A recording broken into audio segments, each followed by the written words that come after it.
पिछले लगभग एक दशक से अधिक समय से सुदर्शन न्यूज और धर्म योद्धा डॉक्टर सुरेश चौहाड़के जी ने अपनी दूरदृष्टि से यह बता दिया था कि देवभूमि उत्तराखंड इस्लामिक गतिविधियों का लगातार केंद्र बन रहा है। हमारे इन दावों पर देवभूमि के अलग अलग स्थानों से मोहर लगती जा रही है। धारचूला, हल्द्वानी, उत्तरकाशी, विकासनगर और देहरादून, कलियर, ज्वालापुर आदि स्थानों के बाद अब ऋषिकेश में भी अब हमारे दावों पर सत्यता की मोहर लगी है। जिस स्थान पर रावण का वध करने के बाद प्रभु श्री राम और लक्ष्मण जी ने तप किया था, उसे नमाज लैंड बनाने की साजिशों के ताने बाने बुने जा चुके हैं। देश के अलग अलग हिस्सों से व्यापार के नाम पर मुसलमानों को वहां जमा किया गया। फलों और सब्जियों के कारोबार के नाम पर एक छत्र हुकूमत शुरू कर दी गई और अब इसे ही लैंड जिहाद और लव जिहाद में बदलने की तैयारियां हो चुकी है। ताजा जानकारी के मुताबिक 12 अक्टूबर दिन रविवार को ऋषिकेश में अवैध तौर पर मुसलमानों के एक समूह ने नमाज पढ़ दी। ये सामूहिक नमाज मंडी क्षेत्र में हुई। हिंदू संगठन का आरोप है कि लंबे समय से जिस घर में नमाज चल रही थी उसे लंबे समय से मस्जिद का रूप देने की तैयारी थी। ज्यादातर नमाजी अन्य प्रदेशों से है। जब हिंदू संगठनों ने उन्हें रोका तो वाद विवाद पर वो आमदा हो गए। उनमें से कई तो अपने भारतीय होने का सबूत भी नहीं दे पाए। घटना का वीडियो वायरल हुआ और जबरदस्त तरीके से उस पर विक्टिम कार्ड खेले जाने लगा। कई इस्लामी और वामपंथी हैंडलों ने हिंदू विरोधी राग अलापना शुरू कर दिया। कुल मिलाकर उन्हें पूरी छूट चाहिए देवभूमि को हरे रंग में रंगने की। बता रहे कि इस क्षेत्र में लव जिहाद का मामला भी सुर्खियों में बना हुआ है, जहां शोएब नाम के लव जिहादी ने हिंदू लड़की के साथ अपनी तस्वीर वायरल करके हिंदू समाज को भड़काने की साजिश रची। कुछ दिन पहले उत्तरकाशी में भी सामूहिक नमाज के बहाने उत्तराखंड के कट्टरपंथियों ने शक्ति प्रदर्शन की कोशिश की थी। बता रहे हैं कि दारुल उलूम देवबंद ऋषिकेश के घटनास्थल से 60 से 70 किलोमीटर ही दूर है। अभी हाल ही में वहां तालिबान का विदेश मंत्री आमिर मुत्ताकी आया था, जिसके बाद उसके पास के कट्टरपंथियों ने तालिबानी बनने की होड़ शुरू हो गई है। कहना गलत नहीं होगा कि ये तालिबानी संक्रमण देवभूमि उत्तराखंड में भी पहुंच चुका है, क्योंकि उन अवैध नमाजियों में कुछ लोग देवबंद के पड़ोसी क्षेत्र के रहने वाले बताए जा रहे हैं। हिंदू जनमानस की सरकार से अपेक्षा है कि नमाज के बहाने देवभूमि में जगह जगह हो रहे अतिक्रमण और संक्रमण के खिलाफ कठोर कार्रवाई अमल में लाई जाए और उत्तराखंड की मूल संस्कृति की रक्षा की जाए। तो फिलहाल हिंदू संगठन की तरफ से भी क्या कुछ कहा गया है वो सुनना बहुत जरूरी है। एक बार सुनिए आप। लोग ना फोन करते हैं, तूने कान छेद रखा जी। ये काफी समय से सूचना मिल रही थी। ये देखो मंडी का मुस्लिम बोलते ना मुस्लिम तुष्टीकरण हो रहा था। क्या है, बाहर जो ठेलियां लगाते, कॉलेज है, कॉलेज के बाहर ये लव जिहाद की घटना कहाँ होती है? कॉलेजों से ये बाहर ठेली वाले लग जाते हैं। यहाँ पे लोग पता नहीं सुबह सुबह कहाँ से लोग आते, कोई ज्वालापुर से, कोई बाहर से, जितने सब्जी वाले यहाँ पे। ये कई लोगों ने बोला, आप लोगों ने भी रिकॉर्ड किया होगा। पहले भी ये लड़का पकड़ा गया था, जिसको लड़की को जिम में लड़की को छेड़छाड़, उसके साथ उसको गलत फोन करना उसके लिए था। ये कान में, ये मुस्लिम धर्म से है तो ये कान में इसने छेद रखा है, जबकि इनके इसमें तो हराम है कान छेदना। इस तरह की हिंदू जो संस्कार है उसको करना, इसके इसमें तो मुस्लिम में मना है, तो ये क्यों छोड़ा? अब इनको पता है। तो फिलहाल जिस तरीके से आपने देखा, हिंदू संगठन के लोग उसी मंडी में पहुंचे हुए थे जहां पर ये जिहादी काम करता था और इसी ने हिंदू लड़की के साथ अपनी तस्वीर भी वायरल की थी। अब आपको एक चीज और हम सुनवाएंगे और वो सुनना बहुत जरूरी है, क्योंकि जिस तरीके से ये मौलवी मौलाना जो भड़काने का काम करते हैं, उनकी भाषा शैली क्या है, किस तरीके से वो भड़काते हैं, वो भी आप सुनिए। मुल्क हमारा है, अच्छी तरह समझ लीजिए, ये हमारा मुल्क है और जो हमारी जिम्मेदारी है इस मुल्क के लिए वो हम निभाएंगे हर हाल में इंशाअल्लाह। कोई समझौता नहीं होगा उसको। हमारा मजहब अलग है जरूर, हमारा लिबास अलग है, हमारी तहजीब भी अलग है, हमारे खाने पीने का तरीका भी अलग है। और तुमको अगर बर्दाश्त नहीं है हमारा मजहब तो तुम कहीं और चले जाओ। मुल्क हमारा है, अच्छी तरह समझ लीजिए, ये हमारा, इनको पता है प्रशासन ने और हमारी सरकार ने। यहाँ मुल्क हमारा है, अच्छी तरह समझ लीजिए, ये हमारा, इनको पता है प्रशासन ने और हमारी सरकार ने यहाँ नमाज पढ़ना अलाउड नहीं कर रखा है, तब ये सरकार के खिलाफ ये काम कर रहे हैं। देखिए, मुल्क हमारा है, अच्छी तरह समझ लीजिए, ये हमारा मुल्क है और जो हमारी जिम्मेदारी है इस मुल्क के लिए वो हम निभाएंगे हर हाल में इंशाअल्लाह। कोई समझौता नहीं होगा उसको। हमारा मजहब अलग है जरूर, हमारा लिबास अलग है, हमारी तहजीब भी अलग है, हमारे खाने पीने का तरीका भी अलग है। और तुमको अगर बर्दाश्त नहीं है हमारा मजहब तो तुम कहीं और चले जाओ। तो जिस तरीके से आप लगातार साफ तौर पर सुन रहे थे, मौलाना साफ तौर पर कह रहा है कि अगर बर्दाश्त नहीं है तो कहीं और चले जाओ, ये हमारा मुल्क है, हम अपनी जिम्मेदारी निभाएंगे। और साफ तौर पर भड़काने का काम जो है वो इसी तरीके से करता हुआ नजर आ रहा है। अभी हाल ही में एक कार्यक्रम में सुदर्शन न्यूज के प्रधान संपादक और धर्म योद्धा डॉक्टर सुरेश चौहाड़के जी ने कहा था कि 10 साल में उत्तराखंड कश्मीर बनने जा रहा है, और अब उनकी बात जमीनी तौर पर सत्य साबित होती हुई नजर आ रही है। हमारा जो उत्तराखंड है ना, वो हमारा जो उत्तराखंड है ना, वो केवल 10 साल में दूसरा कश्मीर बनने जा रहा है। कितने दिनों में?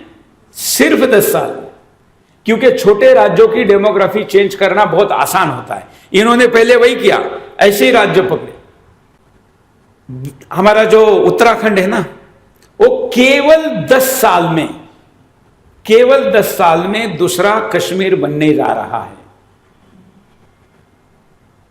कितने दिनों में? सिर्फ 10 साल में। क्योंकि छोटे राज्यों की डेमोग्राफी चेंज करना बहुत आसान होता है, इन्होंने पहले वही किया, ऐसे ही राज्य पकड़े। हमारा जो उत्तराखंड है ना, वो केवल 10 साल। इनको पता है, प्रशासन ने और हमारी सरकार ने यहाँ नमाज पढ़ना अलाउड नहीं कर रखा है, तब भी सरकार के खिलाफ ये काम कर रहे हैं। देखिए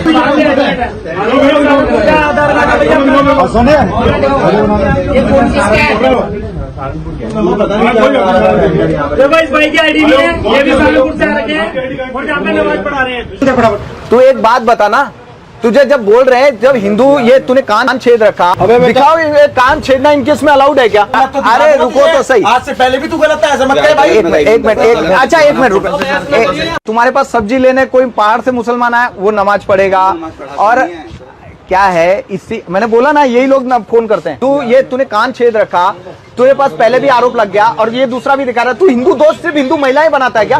कॉलेज के बाहर ये लव जिहाद की घटना कहाँ होती है? कॉलेजों से ये बाहर ठेली वाले लग जाते हैं, यहाँ पे लोग तो बन के बैठा है, धर्म इसका मुस्लिम है और अपने आप को बताता है हिंदू। मोहम्मद को इनको पसंद है तो हम स्टिकर लाके लगाते हैं, आई लव मोहम्मद लिखो। शिकायत मिली है इन्हें, यहाँ पे बाहर के लोग आके नमाज पढ़ते हैं। हाँ, आईडी इसकी कई गलत है, मालूम है मुझे, हम पे आई है सब। मैं बता रहा क्यों छुपा, सुनो, सुनते रहना। ये अंदर इसलिए था कि सबसे पहले इसने देखा कान का निकाल दिया, कान का अंदर चुपचाप निकाला, क्योंकि इसे खुद को पता चल गया कि गलत करता हूँ। तो फिलहाल जिस तरीके से आपने वीडियोस भी देखे, जहां पर लगातार हिंदू संगठन मंडी में पहुंचा है और उस शख्स से पूछताछ की है और साफ तौर पर चेतावनी दी है कि इस तरीके की हरकत बंद करे। खास मेहमान हमारे साथ जुड़ चुके हैं, उनका भी रुख करेंगे, इस चर्चा को आगे बढ़ा लेते हैं। कुंवर जपेंद्र सिंह बीजेपी उत्तराखंड की तरफ से हमारे साथ लगातार बने हुए हैं। महामंडलेश्वर प्रबोधानंद गिरी जी हमारे साथ लगातार बने हुए हैं, स्वागत है सर आपका। शोएब सिद्दीकी मुस्लिम स्कॉलर हैं, नरेश पंडित जी हैं हिंदू संगठन की तरफ से, आप सभी का बहुत बहुत स्वागत है। नरेश पंडित जी, सबसे पहले आप ही के पास आऊंगा, क्योंकि जिस तरीके से हिंदू संगठन के लोग मंडी में पहुंचते हैं, और हमने तो यही सुना और देखा था कि कान छेदने की जो प्रथा है वो हिंदुओं में होती है, लेकिन मुसलमान उसको अपना रहे हैं और ये साबित कर रहे हैं कि हम भी हिंदू हैं। लड़की के साथ, जो हिंदू लड़की है, हिंदू बहन है, उसके साथ तस्वीर वायरल की जाती है, जिसके बाद आप लोग भी मंडी पहुंचे। उसके बाद क्या कुछ कार्रवाई आप लोग की तरफ से हुई है?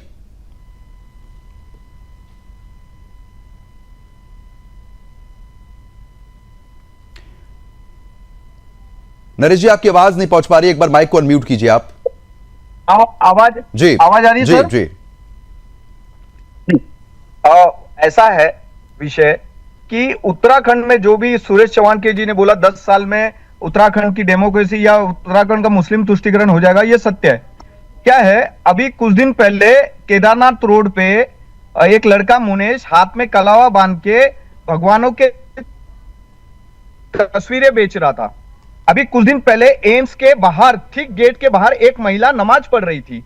ये संयोग है या प्रयोग, ये हमें नहीं पता। ये सब लोग जाने, आप लोग मतलब हिंदू समाज के लोग जाने कि ये संयोग हो रहा है या प्रयोग हो रहा है। क्योंकि कबाड़ियों के स्थानों पे, दुकानों पे, फल मंडियों पे, जहां जहां लोग ये रहते हैं, सरकारी नौकरी में करने वाले मुस्लिम व्यक्ति जो सरकारी नौकरियों में जॉब भी करते हैं, वो सब लोग एक जगह इकट्ठा होते हैं, एक जगह कबाड़ी के यहाँ इकट्ठा होते हैं। अभी एम्स में एक 4th फ्लोर पे एक हॉल था, आज से 2-3 साल पहले, उस जगह पे भी बड़ी तादाद में नमाज पढ़े। क्या एम्स प्रशासन मतलब इस तरह के गतिविधियों को अनुमति दे रहा था? आप सोचिए कि किस तरह का मुस्लिम तुष्टीकरण हो रहा उत्तराखंड का। लोग पलायन कर रहे हो पहाड़ से और ये लोग ऊपर जाके बस रहे हैं।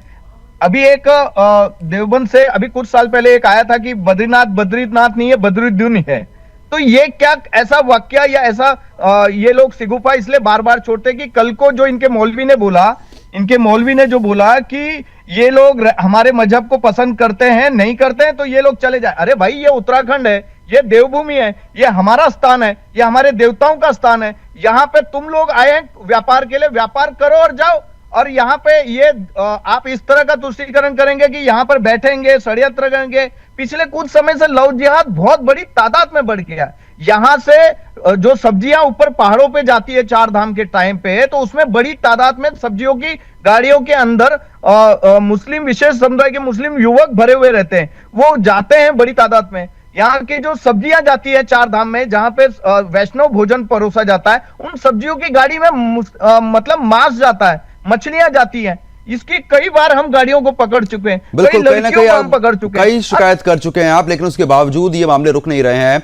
महामंडलेश्वर जी लगातार बने हुए हैं। महाराज जी, मैं आपसे समझना चाहूंगा, क्योंकि धर्मयोद्धा डॉक्टर सुरेश चौहान जी भी लगातार कह रहे हैं कि 10 साल में कश्मीर जो है उत्तराखंड बन जाएगा, क्योंकि ऐसे केसेस लगातार सामने आ रहे हैं। नरेश पंडित जी भी बता रहे हैं कि लगातार स्थिति खराब जो है वो यहां पर हो रही है, और धर्मयोद्धा डॉक्टर सुरेश चौहान जी बार बार ये कह रहे हैं कि जो उत्तराखंड है वो कश्मीर बनता हुआ नजर आएगा आने वाले 10 साल में। आप सहमत हैं इससे क्या, और जो केसेस सामने आ रहे हैं उसको लेकर क्या कुछ कहेंगे?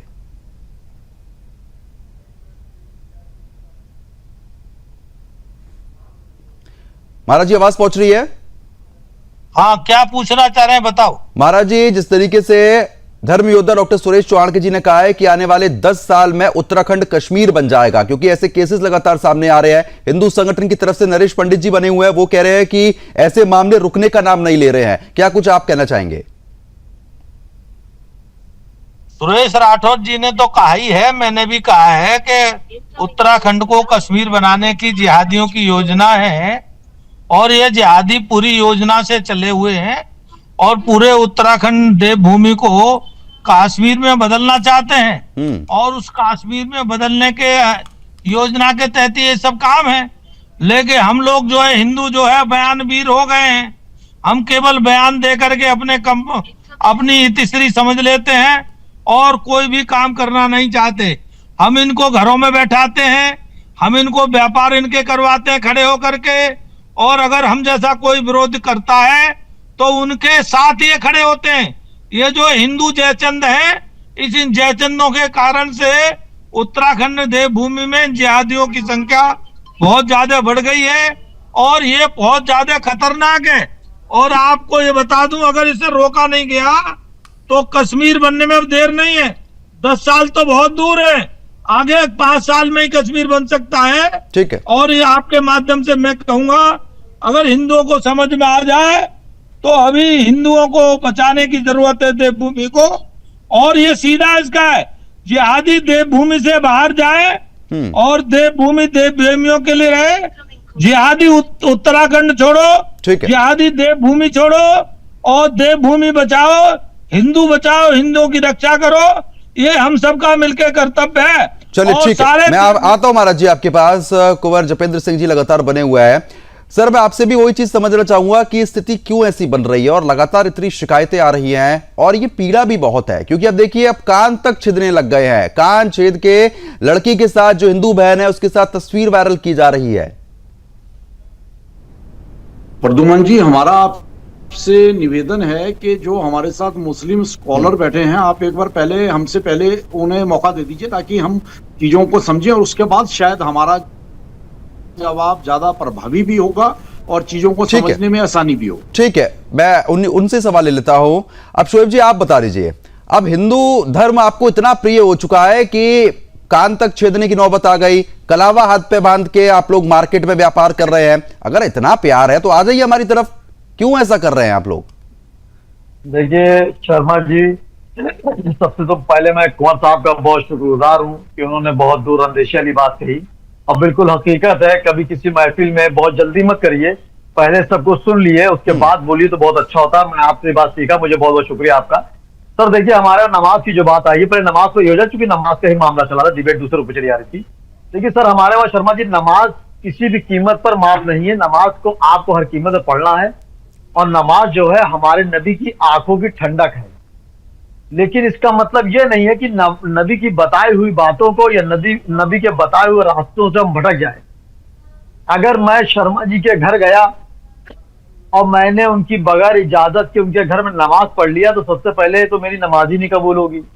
तो मेरी हमेशा गुजारिश रही अपने आलिमों से भी कि बताइए नमाज किस शक्ल में पूरी हो सकती है, कहाँ पूरी हो सकती है। शोएब जी, आप नमाज पे जोर मत दीजिए, नमाज पढ़ने के लिए जी। दिक्कत नहीं थी। उस वीडियो में शायद आपने ध्यान से सुना नहीं, उसमें यह कहा गया मैं जो हिंदू सुन लिया। संगठन के लोग मैं पहुंचे समझ हैं रहा हूं। कि मैं जबरदस्ती वही वहां बता पर रहा नमाज पढ़ाई जा रही है, उस जगह को मस्जिद में तब्दील करने की कोशिश हो रही है, बाहर से लोग आ रहे हैं, घुसपैठ हो रही है।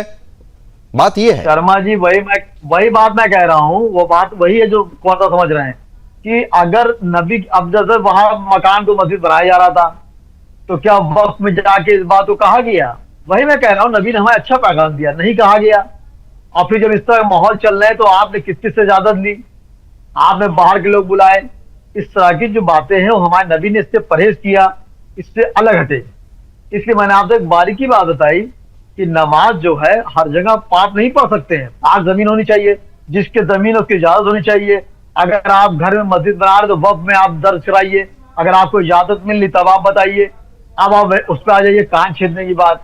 जैसे कान छेदने की बात शर्मा जी आपने कही, तो देखिए कोई अजूबे वाली बात नहीं है। ये वेस्टर्न कल्चर जो है हम लोगों ने अपना लिया है। हमारे बच्चे जो है ट्रम्प को तो जानते हैं, लेकिन राम या नबी के बारे में पूछे तो बहुत तफसील से नहीं बता पाएंगे। आम जनता को बता रहा हूँ, चंद तो बता ही देंगे। तो आपके मौलानाओं की गलती है ना, वो नहीं सही सीख दे रहे हैं, नहीं सही सीख दे रहे हैं, तो फिर तो यही स्थिति बनेगी। आप साफ तौर पर ये कह रहे हैं कि जो इन लोगों ने नमाज पढ़ी है, जहां पर साफ सुथरी जमीन होनी चाहिए, शोएब जी साफ सुथरी जमीन होनी चाहिए, और वहां पर गलत तरीके से नमाज हुई है, आप कार्रवाई की मांग कर रहे हैं इन लोगों के ऊपर?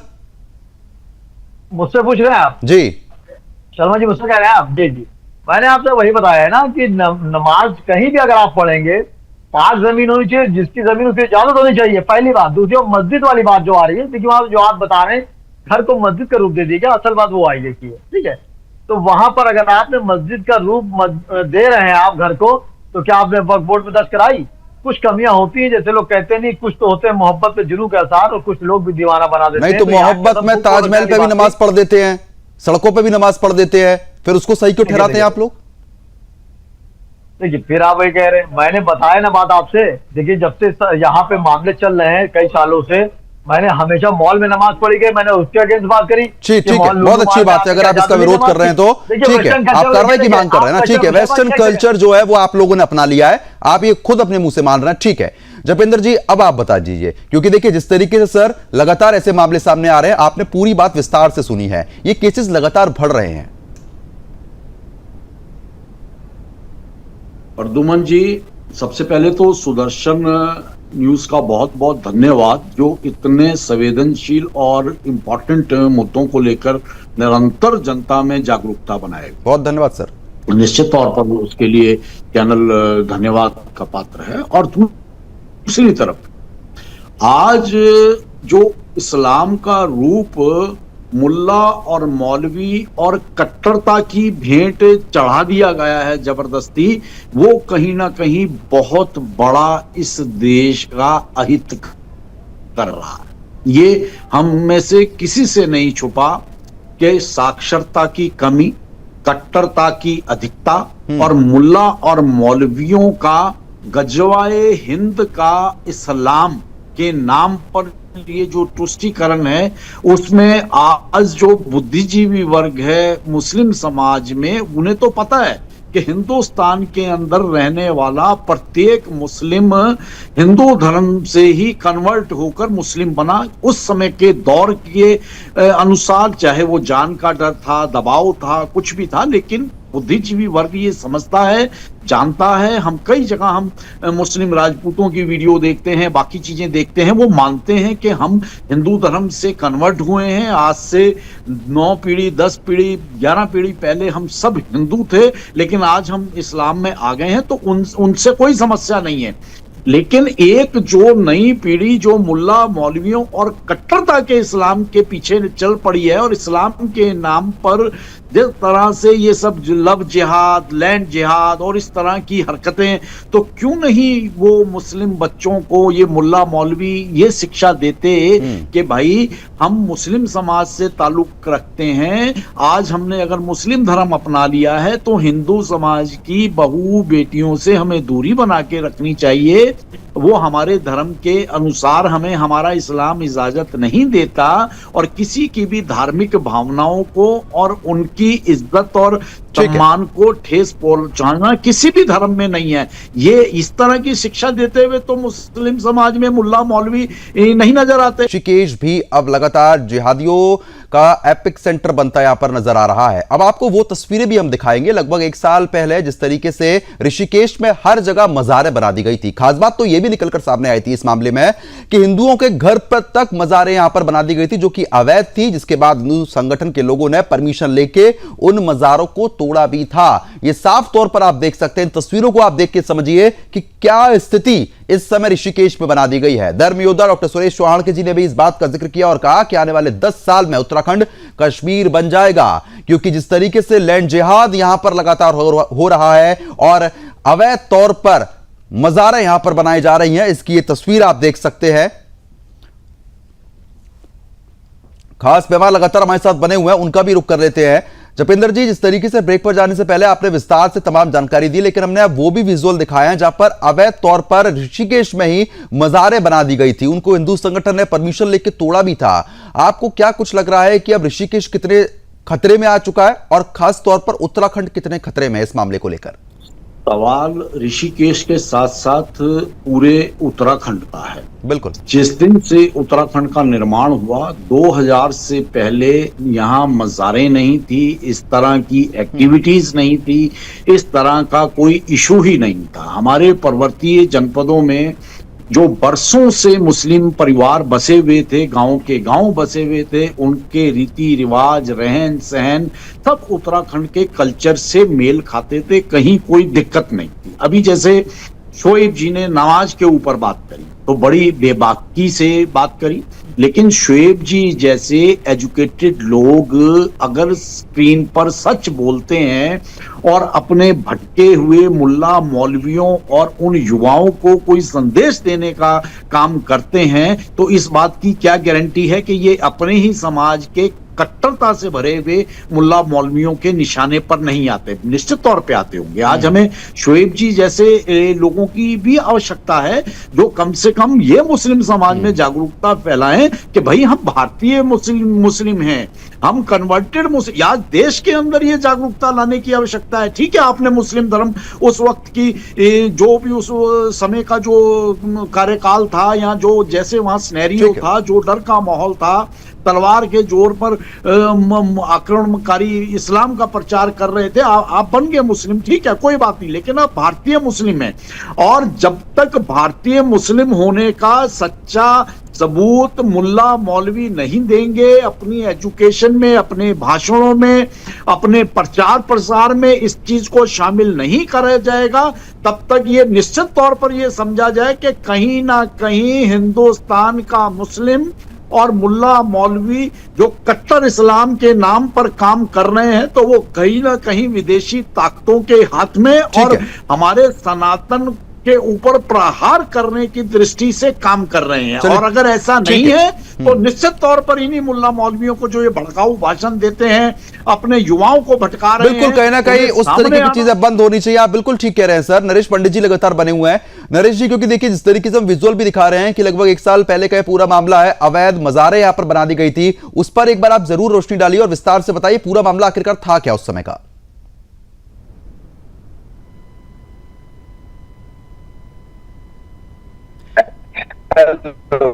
आवाज सुनाई दे रही है? जी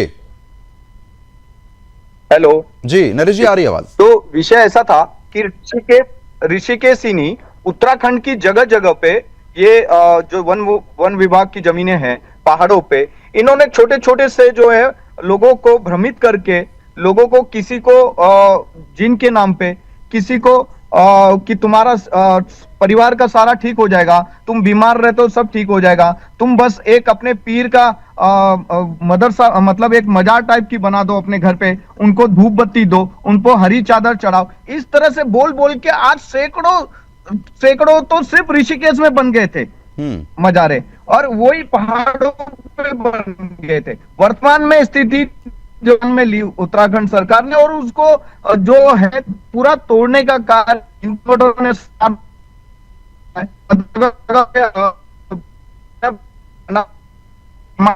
चलिए ठीक है, मैं आपके पास तुरंत लौटता हूं। नरेश जी, आपकी आवाज साफ तरीके से नहीं पहुंच पा रही है। शोएब जी, अब आप इस पर जरूर बताइएगा, क्योंकि देखिए जपिंदर जी भी लगातार कह रहे हैं कि कट्टरता जिस तरीके से चीजें सामने आ रही हैं वो गलत है। अवैध मज़ारें यहां पर बना दी जाती है, उसके बाद आप स्क्रीन पर बैठकर जरूर ये कह रहे हैं कि ये गलत हो रहा है, लेकिन जमीनी हकीकत तो बहुत अलग है ना इससे।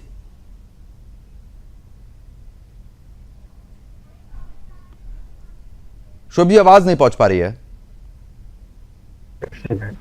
आई आवाज सर? जी, आवाज आई मेरी सर? जी। देखिए शर्मा जी, मैं आज कुंवर साहब से मैं बहुत प्रभावित हुआ, क्योंकि उन्होंने शुरू में ही इतनी अच्छी बात कह दी कि जैसे हमारे वहां होता है कि कहते हैं छोटों को कि पहले आप में जिसने कुर्बानी दे दी वही अफजल कहलाता है। तो कुंवर साहब ने कुर्बानी दी थी मेरे लिए, वो मेरे लिए अफजल है, बड़े भाई, मेरे को सीखने का चाहता हूँ।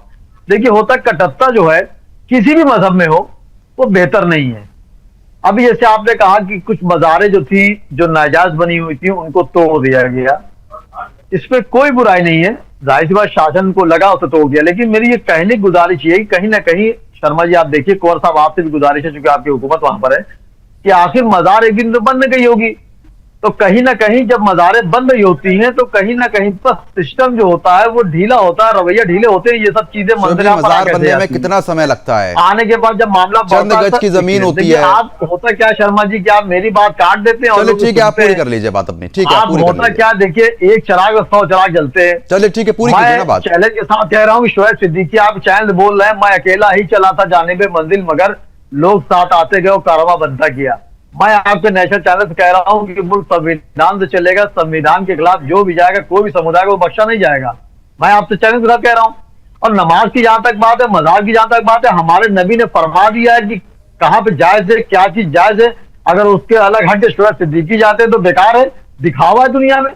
अगर नबी को मान रहे, नबी की बातों को नहीं मान रहे, तो शोएब सिद्दीकी गुनहगार है। मैं खुद आपके बात से कह रहा हूं। और नबी की बेटी फातिमा ज़हरा थी, सबसे दुलारी बेटी थी, मैंने उनको आइडियल मान के अपनी बेटी का नाम फातिमा ज़हरा रखा है, लेकिन मैं नबी की बातों को ना मानूं गलत है।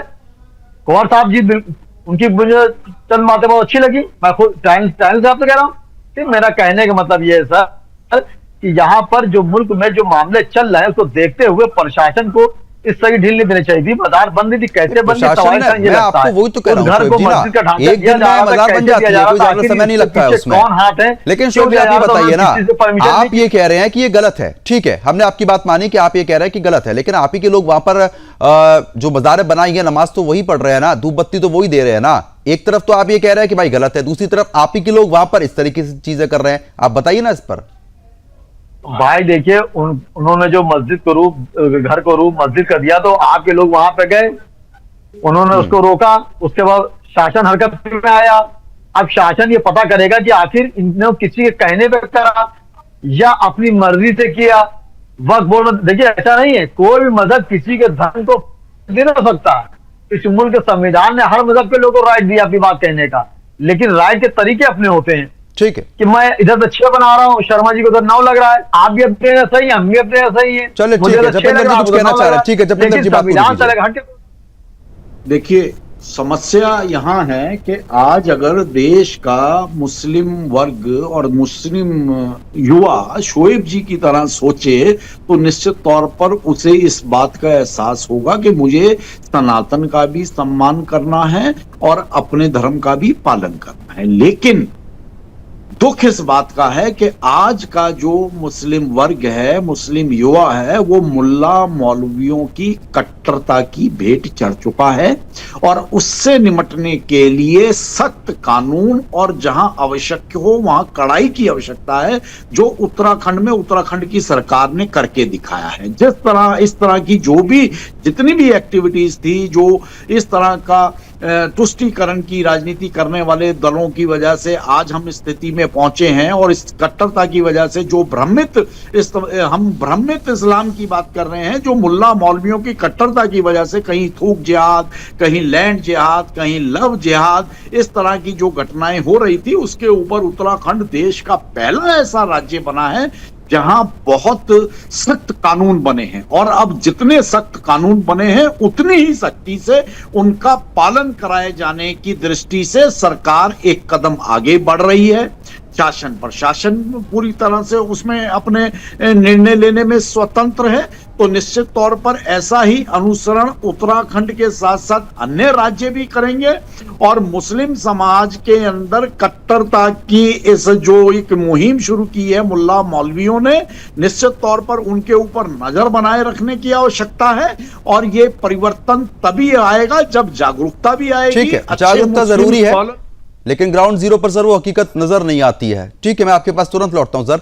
नरेश जी लगातार बने हुए हैं। नरेश जी, क्योंकि देखिए जिस तरीके से कट्टरता लगातार फैलाई जा रही है और इसे षड्यंत्र रचे जा रहे हैं, अब आगे आप लोगों का रोड मैप क्या है? किस तरीके से आप लोग इसको रोकने का काम करेंगे?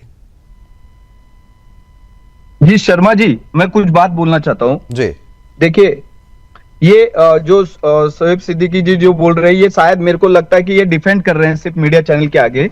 ये इनकी सोच अच्छी है कि नमाज वहीं पढ़ा जा सकता है जहां पर पहले जिस जगह पे है उसकी आपत्ति ना हो, वो पाक साफ हो, कि उसी जगह नमाज पढ़ी जाती है। ये इनके वक्फ बोर्ड में नियम है। और जब वहां का अनापत्ति प्रमाण पत्र हो सब, लेकिन क्या है, ऐसा हो नहीं रहा ना जमीनी हरकत में। सब जगह ये कबाड़ियों के स्थान पे, ये लोग घरों के अंदर एक बड़ी तादाद में, ये लोग छतों के ऊपर।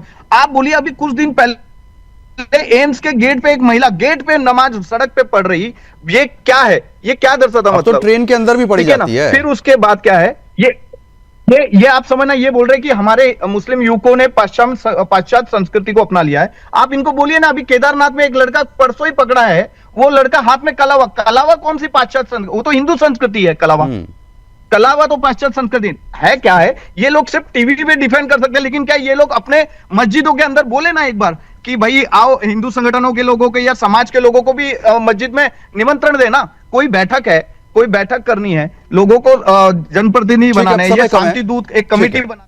अब समय कम है, रोकना चाहूंगा। आप तीनों मेहमानों का बहुत बहुत शुक्रिया हमारे साथ जुड़ने के लिए और इस मुद्दे पर विस्तार से चर्चा करने के लिए, क्योंकि जिस तरीके से आपने देखा कि अब देवभूमि का ऋषिकेश भी नमाज लैंड पूरी तरीके से बनता हुआ नजर आ रहा है, उसको रोकने की कोशिश लगातार हिंदू संगठन भी कर रहा है और प्रमुखता के साथ ये मुद्दा सुदर्शन न्यूज लगातार ऐसे ही उठाता